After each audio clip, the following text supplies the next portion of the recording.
Welcome to Two Truths, where we explore controversial topics in philosophy, religion, and history. I'm Dr. Darren Iammarino, and today we're going to be talking about Confucianism. So, one of the things that'll frequently come up when talking about Confucianism is how to define it. Is it a religion, a philosophy, a humanistic tradition, some sort of just way of life? And what I'm going to be doing today is we'll look at a couple of these different viewpoints and see the different ways we could go about defining it.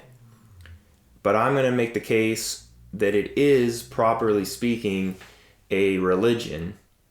And when you look at classical Confucianism, it definitely falls under that category. Now, in order to support that claim, we need to start by defining some terms. What is a religion? Right? So my working definition for religion that I think is fair and based upon the etymology of the term, going back to the Latin here, the religare and religionem, would mean to rebind or reconnect. That's sort of the key concept. Rebinding or reconnecting to that which one deems sacred or holy through the use of rituals and a ritual specialist. That's my definition.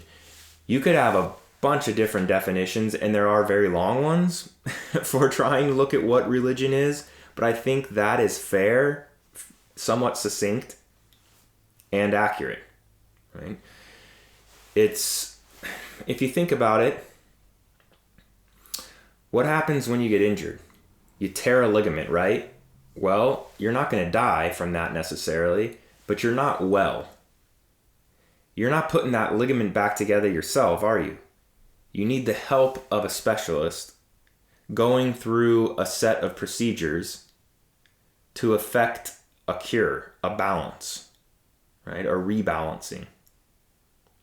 That's what religion does, especially when it comes to your soul or your moral nature, connecting you back to a higher source that might exist. That's going to be a controversial point now to bring us back into Confucianism. A lot of people want to claim that Confucianism is all about this world. It's totally pragmatic, focused on humanity and only on ethics or moral principles. There is a decent amount of truth to that statement, but as we're about to see, there's a lot that's missing from that. And when you look at where even these moral principles are grounded, it becomes quickly clear that we're moving more into like metaphysical speculation and theological speculation, and it sounds a lot more typically religious in nature. Okay? So that's sort of religion. Now, if we were to say, well, is it a philosophy? Well, what's philosophy all about? And we don't have time to dive into the 5 different subfields that typically, relate to philosophy nowadays, but in general, I'd say philosophy is the rational pursuit of truth. Of course, philosophy is also focused on ethics, right? That's going to be one of the subfields, moral principles and all of that. But the key difference here is rational pursuit of truth, meaning stuff like revelation from spiritual beings or gods is not going to likely count as a valid form of knowledge. intuition, prophecy, divination, revelation, all of these things that you do here in relationship to a religion, that's generally not going to count or be considered solid evidence when it comes to the domain of philosophy. There's more we could say too. Religions are about hope. They're not merely about truth claims. Philosophy might not really be focused on that as much, fostering hopes. So they overlap, religion and philosophy, hence the confusion of how to classify certain things, especially something like Confucianism. But I do think there's sufficient differences that we can make the case when it comes to Confucianism that it qualifies as a religion. Now, with all that stated, let's jump to the topic at hand. We want to know about Confucianism. So that means, like it or not, we need to know who are the dialogue partners that Confucius will be dealing with, right? You're never in a vacuum here. If we are talking about any other religion, Christianity, say, or something like that, well, we probably need to know about Judaism, Gnosticism, Roman religious practices, right? Stuff like that. It's going to be the same thing in China, right? In ancient China in the 6th and 5th centuries BCE, which is where we are on the timeline for Confucius, there's a lot of argument going on between different viewpoints. It's going to be known as the era of the 100 schools of thought. So you've got all these different talking heads, right, with different viewpoints on what's the ideal form of government. What is human nature really like? Is it good? Is it evil? Is it neutral? Right? Those are going to be some big topics that these groups will be discussing.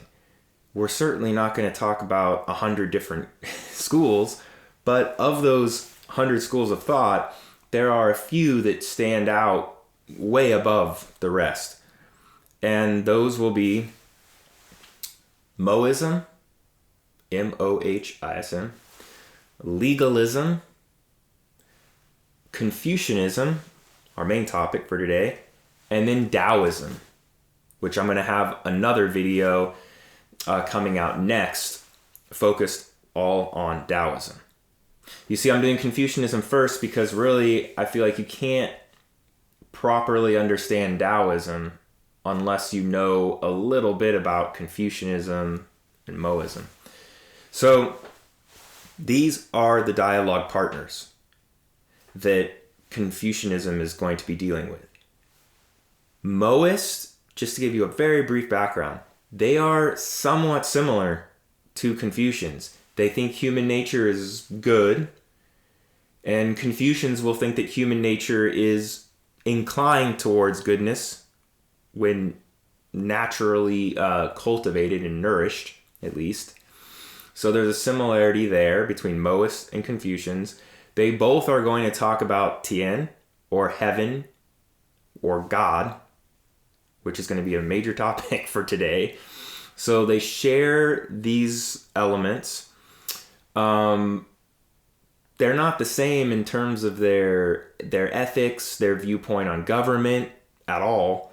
So they're going to diverge. We don't need to go down those paths, all right? So some similarities between Mohists and Confucians, but also key differences. Now, there's a big difference between legalists and Mohists and Confucians, though, and that we need to briefly look at. Legalists think that human nature is basically evil, to put it simply. Left to our own devices, we're going to become corrupt, criminals, jaded, whatever, at the very least. And we need rewards and punishments to motivate and move society in a healthy direction. You could probably guess that when you say rewards and punishments, punishments seem to come up a lot more than rewards. And it's called legalism. There are laws, a lot of them, and they need to be written down in sort of a common language that everybody can understand and follow and be afraid of, really, to be honest. Because when you're dealing with something like legalism, we're really talking about somewhat more old school viewpoints on justice and rewards and punishments. Like the idea of like, hey, you steal something, you lose a hand, right? Or you could be killed for a lot of different things. Right? Think about Code of Hammurabi going way back in a different part of the world. I mean, you're losing kind of limbs, right, and body parts if you're not falling in line type of thing. So the legalists are also going to be more atheistic. That's going to be an important distinction between Mohists and Confucians and legalists. That's all we really need to say about them now. So there's a little bit of some of the dialogue partners so you understand that, Confucianism is not just coming out of nowhere, all right? Now, what is it that makes Confucianism special or unique? And I think there are 3 things I would say that are worth focusing on here. I guess we could start with a general thing, and this might be why people focus on Confucianism again being more of a humanistic tradition or philosophy. It is true that for Confucians, the secular is sacred. So human relationships are manifestations of the sacred. To really be, narrow it down, there are 5 core relationships that have a sort of power imbalance and dichotomy. If you think about it, ruler, subject, husband, wife, elder brother, younger brother, stuff like this. It's one of these 2 are going to have more authority and prestige or power typically. And it's normally an age-related situation where the older person or the male has the power or authority. The only real relationship that's, I would say, unique in this regard is that the ruler or king to his subjects, the king could be 22 years old, let's say, something like that. A lot of the subjects are going to be way older than him. But nevertheless, they need to show proper deference and respect to the king, right? So holding these relationships as sacred, because if they're not properly kept in order and balance, then the much larger system or organism of the earth and the world start to collapse. Okay? So that's one thing, is sort of holding society itself and culture as sacred is somewhat unique, I would say. Definitely the Taoists are going to have a difference of opinion when it comes to that issue in particular.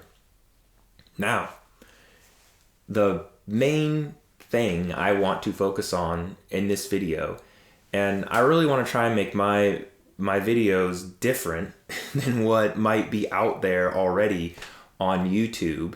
And my background is in philosophy of religion or comparative religious studies. So I'm hoping that I'm in a good position to provide all of you with some information that might not be in other intro level videos, or quotes from texts, sacred texts, that aren't like the standard 2 or 3 quotes that you hear, whether it's the Bhagavad Gita or the Bible or whatever, right? So we're going to get into some of that here in a little bit. There'll be some really interesting quotes that I bet you haven't heard of at least some of them. Before we do that, let's look at our second main way that Confucianism is unique. there's going to be an interest in something called Tien. So Tien means heaven or sky, which can be confusing because that sounds like we're just talking about the sky, literally, right? Above us, a place above us. But in these early days, like in Confucius's time, and especially before his time, Tien means God. Really, that's my argument. Not everyone will agree with that, but I think that as you go further back in time, it's more and more the case that it's referencing like an ancestral high God, if we go way back in time. Or in Confucius's time, something that is a little closer to even Western notions of God, especially when it comes to being the ground of our moral nature. Heavenly principles, Tien Li. It's going to be a big issue. These heavenly principles. Why? Because they're understood as being inside of our heart. Human beings share their moral nature with the divine. And they received it, if you will, from heaven. That means if we come to know ourselves and do some inner work and inner transcendence, we also come to understand the will of heaven. You see, that's a very, very important concept within Confucianism. All right? So Tien, heaven, or Tien Li, heavenly principles.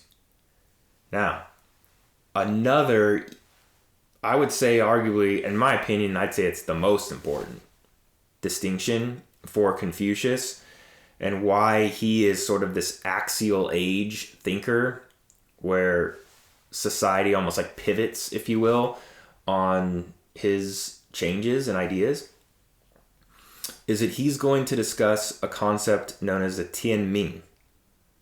This means heavenly destiny or heavenly appointed mandate or decree. Those are different ways of understanding it.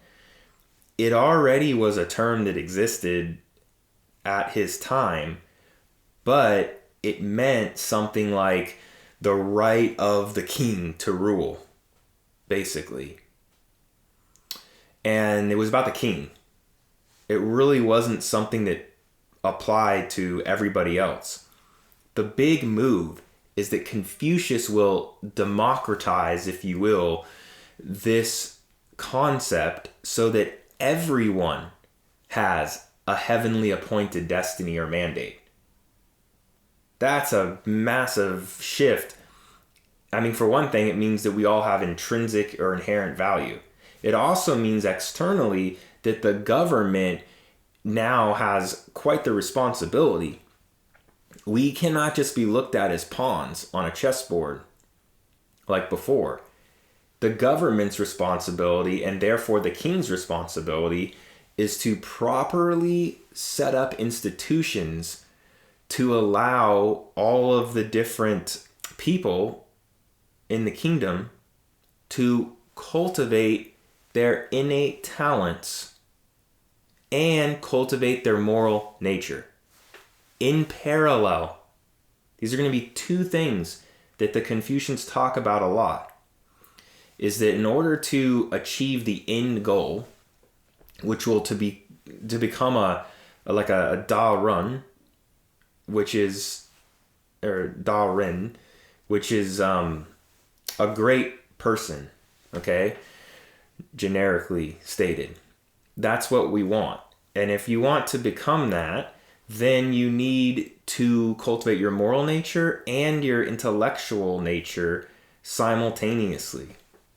And the society is needed it to be structured right in a certain way to allow for this to even occur. So that's going to be a big shift. Tien Ming, right? This heavenly appointed destiny, where Confucius is like, hey, this is about everybody now. And it's now incumbent upon you as an individual to try to work out what your proclivities are, your natural inclinations, talents, and then it's on you plus society and the government to have the institution set up for you to nourish and cultivate. Big words, right? Nourish and cultivate that you always hear. Self-cultivation with Confucianism. Okay? So those are, really, really important topics. Before going a little deeper here, let's take a look at some quotes, right? Let's go to the man himself, right? Let's look at Confucius. So if you want to understand Confucius's thought, you have to look at what's known as the Analects. Did he write these or compile them himself? Probably not. It's most likely his followers that compile this. Just like Jesus didn't write stuff himself, right? It's his followers that compile it. Tradition might want to say that he's responsible, right, for this, and he's responsible for what are compiling the 5 Confucian classics, these other sacred texts, which we don't have time to get into, but worth looking at if you want to dive deeper. 5 Confucian classics, okay? But the Analects are where we need to place our focus. So here are some interesting quotes. At 15, my mind was set on learning. At 30, my character had been formed. At 40, I had no more perplexities. At 50, I knew the Tian Ming, right? I knew the mandate of heaven. At 60, I was at ease with whatever I heard. At 70, I could follow my heart's desire without transgressing moral principles. And that's from the Analects 2:4. That one is pretty famous. Possibly you've heard that one before. I think what's really key, though, about that particular quote is that here you have Confucius, who's the master, the sage, right? He's claiming it's not until he's 50. Most people are dead by this time, right? In the ancient world. So for him, he's like, I had to make it to the point of being 50 before I actually understood really what heaven's will was as it relates to me specifically. And it's not until 70 where I'm basically can just like effortlessly move through and not transgress, right? Not have struggles and doubts. So it's a very honest, statement that we get from Confucius. It's very human, right? Helpful because of the truthfulness there, the sincerity. Sincerity will be a major issue for Confucians. That whole concept, right? To be like, have a true sense of purpose and mission. In fact, if you want to dive deeper, we're not going to be able to go into it on this video, but some of the other core Confucian texts are, one's called The Great Learning, or Learning to Become Great, and the other one's called The Doctrine of the Mean. If you look at those two texts, sincerity is a major issue. They're talking about it a lot. So let's jump back and get a couple more quotes from Confucius now. He who commits a sin against Tien has no God to pray to.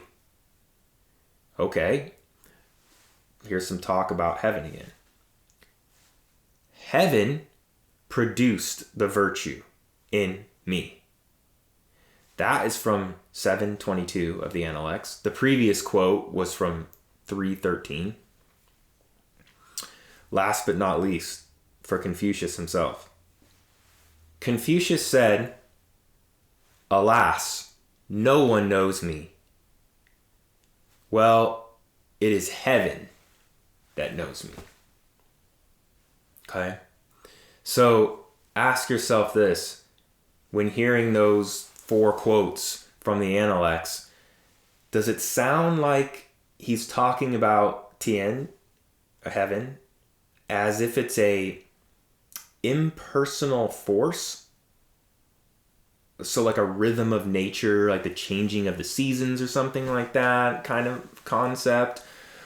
Or does it sound like he's talking about an actual entity separate from himself that he can be in communication and connection with? To me, it sounds like the latter. And I think that there's plenty of evidence in the ancient texts where it seems almost obvious that whatever heaven is, it's close to a god.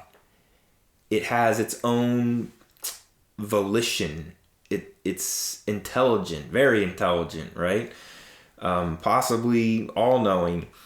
And it is responsible for deciding who should even be running the country and stuff like this. So you just don't talk about gravity or some impersonal force like this. I do think it is true that as we move on our timeline closer to what will become Neo-Confucianism, so only about, let's say, 1,000 years ago or something like that, that you do get a shift where it moves in the direction of at least Tien not being understood as some sort of, heavenly, all-powerful, almost type God, right? But early on, more so. It's at least semi-theistic classical Confucianism. That's the case that I'm trying to make for all of you today. Now, we need to look at another individual, because no matter what religion we're talking about, there's the founder, right? The major founder, and then there's the main interpreter who spreads the religion and clarifies the message of the founder. If we were talking about Christianity, you'd have Jesus, and then you'd have Paul or the other apostles, right? And really, it's Paul's version of Christianity that makes up a lot of the New Testament, right? Paul never directly knew Jesus. Well, guess what? Mencius, Mencius, Mencius, who's the second most important Confucian, it's his ideas, his understanding of Confucianism that really becomes normative as time goes on. And he helps to clarify certain elements that might have been ambiguous with Confucius and in the Analects. Okay? One thing that he's going to focus on that's important for Mencius and for Confucius is Mencius will give a lot of examples on what are known as the four virtues. The four cardinal virtues in Confucianism are, pronouncing these are difficult, okay, for me at least, so I'm probably are butchering some of them, but Run or Ren, it's spelled alternatively if you're using the pinyin system or Wade Giles, R-E-N or J-E-N. Okay, I'll put these up or down at the bottom here so you have the spelling and what the key concept is. So with Ren, you've got benevolence, compassion, humaneness. This is the foundational virtue. It's what defines a human being. Hopefully, at least. And it's spelled out in your family and how you deal with your family normally. Okay? So that's number one of the core virtues. The next one, Li, stands for, I would say, etiquette. Rules of decorum, ritual propriety. This particular virtue, the Taoists will see in the next video, hate this concept. Okay? But the Confucian viewpoint on it is that through repeated acts, that's how you learn things. That's how stuff becomes muscle memory, right? That's how you can ensure that there will be order and that we're not constantly in a state of, confusion and wonder as to what someone might say, think, or do within the larger society, right? So you need to do it again and again and again. You need to know how to act when talking to your professor. You need to know how to talk to your wife or someone else's wife, or right? There's all these rules of etiquette. Today, in the 21st century in the United States, I don't even know if etiquette even exists hardly anymore. As a professor, I can certainly tell you that things have shifted. I'm not that old, but in my day it was Dr. So-and-so, right? Very formal, or Professor so-and-so, and you write a pretty formal email, or you would address them in class, whereas today, who knows what you might get. Hey, right? Hey, you, or Darren, right? Or your first name, something like that. No way that's going to fly in Confucius's time, okay? That's going to be a little bit of what Li, or etiquette, are. Customs too, understanding the cultural customs and whatnot. Really important. So we had Run, we have Li, then we're going to have the last two, which are kind of related. Yi, which is righteousness, and then Ji, which means wisdom. So the last two are righteousness and wisdom. Now, here's how I think you can explain this. We can use a saying from the American South here, where maybe you've heard this before. Oh, bless his heart, ... something like that. Now, when you say those words, it's not really a compliment. It's basically a nice way of saying that person's kind of a known screw up, where their execution sucks on various tasks, but their heart is pure. It's in the right place. That's sort of what righteousness is about. Like having that intention to do good is what the righteousness piece is about. You need the last one, wisdom, in order to gain skill in execution of various tasks. And just like with rules of customs and ethics with Li, it's going to require repetition. It's also going to require expanding your knowledge and having extensive learning, right? There's a synergy between these four virtues, for Mencius and for Confucius. And if you do not have them, quite literally, you're not a human being, like on their viewpoint. In fact, I've got a text here of Mencius with a frightening amount of little Post-its. It's definitely how you know you've read something, maybe too much. But this quote's a little longer, so I don't have it memorized, but it's a famous one, so I'll read it to you.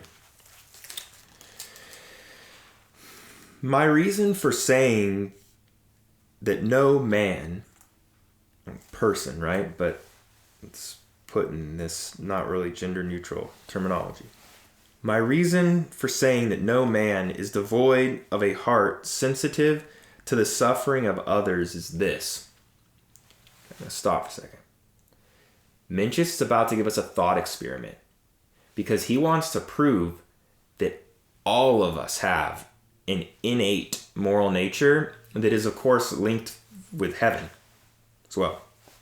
So I'll continue on. Suppose a man were all of a sudden to see a young child on the verge of falling into a well. He would certainly be moved to compassion, not because he wanted to get in the good graces of the parents, nor because he wished to win the praise of his fellow villagers or friends, nor yet because he disliked the cry of the child.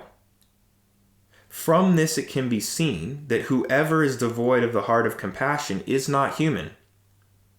Whoever is devoid of the heart of shame is not human. Whoever is devoid of the heart of courtesy and modesty is not human. And whoever is devoid of the heart of right and wrong is not human. Okay? In fact, I'm going to finish this off here. It's a little long, but I think it's worth actually reading this. Because again, I told you I want to give you some depth. A lot of these videos out there don't really get into the details. So this is continuing on here. The heart of compassion is the germ of benevolence. These are the virtues, right? The 4 virtues. The heart of shame, of dutifulness. The heart of courtesy and modesty, of observance of the rights. The heart of right and wrong, of wisdom. Man has these 4 seeds or germs, just as he has 4 limbs. For a man possessing these 4 germs to deny his own potentialities is for him to cripple himself.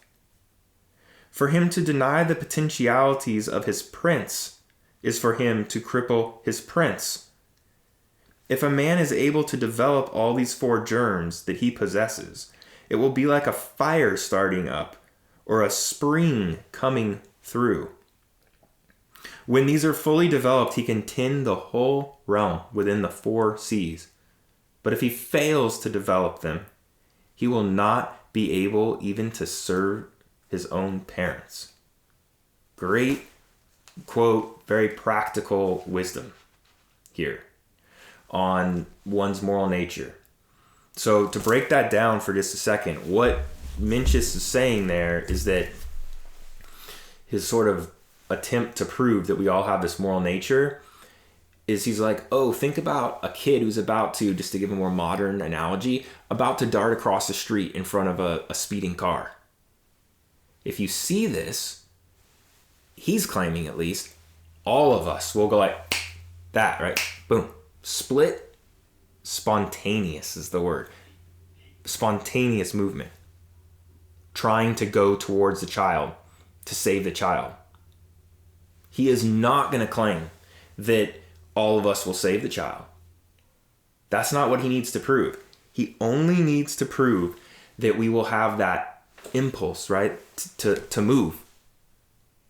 We might stop once we might start to go towards saving the child and then realize, oh wait, that's my enemy's son. It's in my best interest to let him die or something like that. If we're not well cultivated enough, like that might happen. But that wouldn't disprove his argument here. Because all he wants to prove is that the seeds, right, in seed form, germ form, right, like he said, nascent form, are there. If you don't properly nourish or cultivate them, yeah, maybe you won't go and do anything. You won't even help your own parents, right? You'll let them just rot if you've never gone through the necessary practice and procedures. So, great quote. Now, where do we get these from, right? Where do we get this moral nature from? Mencius is going to give us another answer. Here's another quote. For a man to give full realization to his heart is for him to understand his own nature. And a man who knows his own nature will know Tien, will know heaven.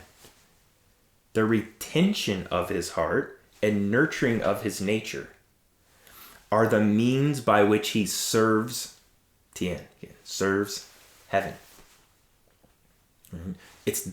They're implanted by heaven, by God, if you will. God shares this moral nature, and by knowing it, we know, by knowing our own nature, right, we know something of God. That's going to be really important. And when we get to our Taoism video, we'll see as well that there's going to be another big, big difference here. Because the Confucians are like, the moral nature doesn't change. God has this perfectly cultivated, let's say, or it's just automatically always perfect moral nature, and it's constant. That will be a big issue when we get to Confucian or to Taoism. But that will be for next time. One more thing I want to focus on for this video is something that is unique that Mencius brings into the picture that a lot of people don't know about, because they typically view him as just like, oh, he's sort of recycling, right? What Confucius is saying. That's not completely true. Mencius does bring in a new concept. So let's listen to this quote. Interesting. Someone's asking Mencius, like, what are you great at? And he's basically saying, like, I'm good at two things. So we only need to look at one of the things that he claims. He says, quote, I am good at cultivating my flood-like chi. This is a chi which is in the highest degree vast and unyielding. Nourish it with integrity and place no obstacle in its path, and it will fill the space between heaven and earth. It is a chi which unites righteousness and the way. Deprive it of these and it will starve. It is born of accumulated acts of righteousness and cannot be appropriated by anyone through a sporadic show of righteousness. So here's the new concept. Flood like chi. Great phrase. Chi means a subtle energy or vapor, almost on the border between material and immaterial. Think about like vapor coming off in the early morning or something like that off of a lake. It's almost like, is it there, is it not? Sort of thing. That's a great imagery for chi. But it's this life force, kind of like prana. If we were talking about yoga, again, somewhat similar. And he's saying that, yeah, there's chi that is in the breath, if you will. There's like chi that's in the blood. Even Confucius is going to talk about all that stuff. That's nothing new. But Mencius is saying that there's a flood-like chi which is born of your moral nature being cultivated, causes you to gain basically more of it, accumulate it. You cannot get it from doing one correct action. Just like he's going to say, he gives some great imagery. If I throw a small cup, a teacup of water on a bonfire, it's not going to put it out. And he explains, he's like, people today are so dumb, essentially, that like they throw a cup of water on a bonfire and they're like, well, water doesn't put out fire, so what's the point? He said that's how they are with their moral nature in cultivating it. Oh, I did one good deed. I helped an old lady across the street, and then a bunch of bad things still happen to me, so what the hell's the point? You know what I mean? That's what he's getting at. Is that you can't just do one. It's repeated acts, and it takes a long time, unfortunately. Just like you can't help seeds grow, right? You can't pull on the sprout, or you just killed it. You can't smother it either, right? You have to slowly nourish it and tend to it. That's how it is. If you do that for decades, though, like our quote of Confucius, where he gets to 50 years old, then you achieve this flood-like chi. And it's flood-like because above you, you've got heaven or sky, right? And it's flooding down through almost a central axis through your heart-mind space, okay? Down through your feet into the earth. That's the Confucian Trinity. Heaven, humanity, earth. Right? So that's going to be a goal, and something that I think is often overlooked when it comes to Confucianism is this idea of flood-like chi. I mean, you could go to an acupuncturist and put, needles in various spots to help with blockages of chi if you buy into that paradigm. But that's still not going to fix the moral nature. You cannot have total well-being without cultivation of both your moral nature and your intellectual nature, like what will become your destiny, what you're uniquely gifted at. You've got to figure those things out, cultivate them. Okay? If you do, then you will achieve the end goal, which is going to be, once again, to be this like Darren, this great person. So Confucian Trinity, achieving that, the linkage between heaven, humanity, and earth, which maintains order, that's one goal. And creating this like great cultivated gentleman or individual is really, a similar but linked type goal for Confucians. All right? Now, is that a religion? Is it a philosophy? I say it's at least a little bit of both, but definitely looking at Mencius and Confucius, I think we should be talking in terms of religion, because heaven is pretty much all over the place in it. And heaven grounds the moral nature, right? That they're so focused on anyhow. Okay? All right. With that, I guess, I jump back for a second. The last quote for Mencius there on the flood-like chi, that's from the book named after him, Mencius, 2A2. Okay? I'll go back and make sure that it's all up there on text and everything on the video. But that gives you a decent little intro onto Confucianism and why it mattered at the time and why it still matters, I think, today. I'll be completely honest, from a practical standpoint, I think that it's really one of the more powerful worldviews, paradigms out there. It's perennially relevant to human nature. They're talking about figuring out not just the nature of ultimate reality, but the aim of life and how best to bring that about and sustain it, not just for yourself, but for the larger system, for others, right? For society at large. Okay. So who knows? Maybe they're right. Maybe they're partially right. Maybe they're totally wrong. When we look at Taoism, we'll definitely see a difference of opinion on some of these key points. And because of that, you know what I always say at the end of every video? It's probably a good idea to stay gray.